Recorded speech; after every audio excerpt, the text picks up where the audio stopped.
miércoles 29 de mayo del año 2024. Es el último día hoy de campañas. Soy Azucena Uresti y estas son las noticias. A 4 días de las elecciones, la violencia electoral en el país se desborda a pesar de los mensajes desde el gobierno federal para intentar minimizarla.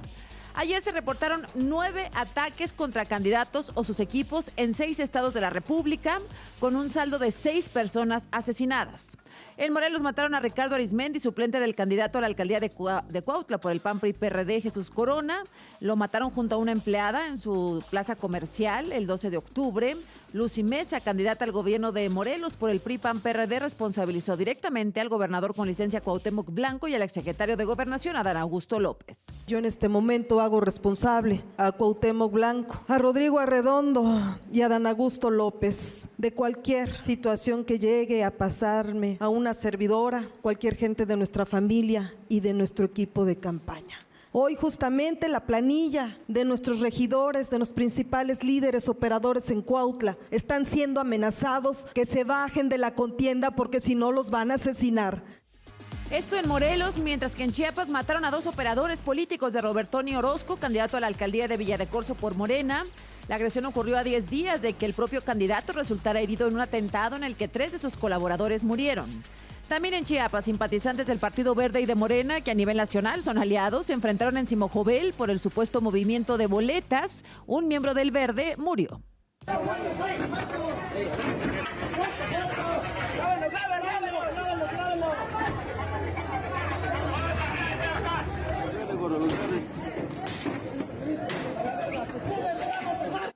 El tercer hecho violento registrado en Chiapas fue cuando sujetos armados atacaron la casa del candidato del PRD a la alcaldía de Coapila, Lenín Pérez. No hubo personas heridas, solo daños en el inmueble. En Tamaulipas mataron a Gerardo Gallegos, vicecoordinador de campaña de Silvestre Ruiz, candidato del PAN a la alcaldía de Padilla. En Jalisco, Gilberto Tito Palomar, candidato a la alcaldía de Encarnación de Díaz por Morena, resultó herido junto a 2 colaboradores tras un ataque en su casa de campaña. Los 3 fueron llevados al hospital en estado delicado. En el Estado de México, sujetos armados dispararon contra la camioneta donde viajaba el candidato por el Partido Verde a la alcaldía de Chalco, Eduardo Díaz, quien se encontraba estacionado. Él resultó ileso. Y finalmente el candidato del PRI a la alcaldía del municipio mexiquense de Hueypoxtla, Rubén Cruz, confirmó que fue atacado junto con su equipo. Ahí están los ataques que se registraron solamente ayer. 9 ataques en 6 estados de la República con un saldo de 6 personas asesinadas. Aún así, el presidente Andrés Manuel López Obrador insistía ayer en que estas eran unas elecciones pacíficas. Consideramos que van a ser unas elecciones limpias, libres y sobre todo pacíficas. Ese es mi pronóstico, eso es lo que yo sostengo y van a ser elecciones tranquilas, pacíficas y vamos a volver a dar a los mexicanos una muestra de mucha responsabilidad. Va a ser ejemplo, nada de el México de los fraudes, no, eso se quedó atrás. Bueno, pues ahí está lo que sucedió ayer. Ojalá que el domingo el proceso electoral se lleve en paz. Por lo pronto este proceso ya es el más violento. Este proceso que inició en septiembre ya es el más violento del que se tenga registro en México. Agentes de la Fiscalía de la Ciudad de México cumplimentaron órdenes de aprehensión por el delito de tentativa de feminicidio contra los 2 implicados en el ataque contra Alessandra Rojo de la Vega, sucedido el 11 de mayo, candidata del PRI, PAN y PRD a la alcaldía Cuauhtémoc en la Ciudad de México. La candidata informó que a las 10:30 de la mañana dará una conferencia fuera de la Fiscalía. La Coordinadora Nacional de Trabajadores de la Educación reubicó su plantón del Zócalo capitalino para permitir que se lleve a cabo el cierre de campaña de la candidata presidencial Claudia Sheinbaum. El líder de la sección 9 de la coordinadora, Pedro Hernández, dijo esto tras una reunión en la Secretaría de Gobernación.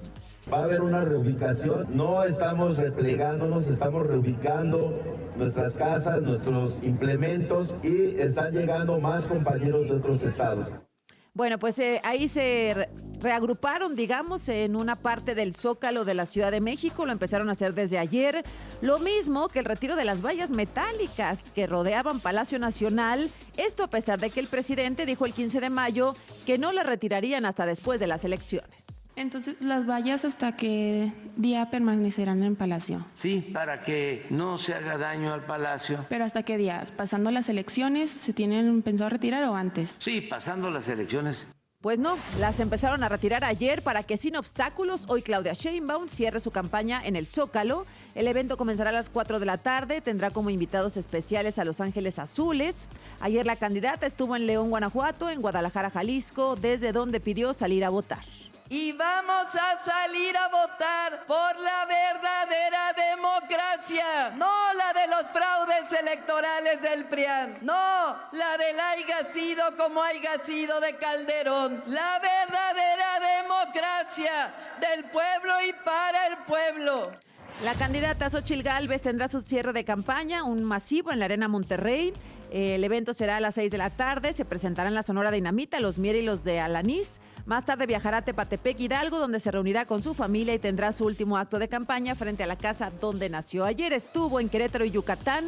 Por la tarde subió a su cuenta de X un mensaje dirigido al ejército. Vamos a recuperar el honor y la dignidad de las Fuerzas Armadas. No me gusta que los maltraten, que los saquen escobazos, que los insulten, que les griten. Cuando yo era niña y veíamos un militar, se les respetaba. Eso va a pasar con mi gobierno. Vamos a respetar al ejército. Ya no van a tener que bachear carreteras, andar cuidando y construyendo trenes, aeropuertos, puertos. Eso le toca a los civiles. Ustedes tienen actividades importantes para cuidar a la patria, para recuperar la soberanía nacional de manos de la delincuencia organizada. Jorge Álvarez Maínez, candidato de Movimiento Ciudadano, cerrará su campaña en el Auditorio Blackberry, aquí en la Ciudad de México, con el Maínez Capital Fest. El abanderado emesista ayer tuvo eventos en Jalisco, donde afirmó que es necesario cambiar la estrategia de seguridad y dejar atrás la militarización. Los grupos parlamentarios del PAN, PRI y PRD en la Cámara de Diputados presentaron ante la Corte la acción de inconstitucionalidad en contra de la reforma por la que se creó el Fondo de Pensiones para el Bienestar, financiado con los ahorros de Afores que no han sido reclamados por personas mayores de 70 años. En conferencia, el coordinador del PRI en la Cámara de Diputados, Rubén Moreira, dijo que no se permitirá que Morena se quede con los recursos de los trabajadores.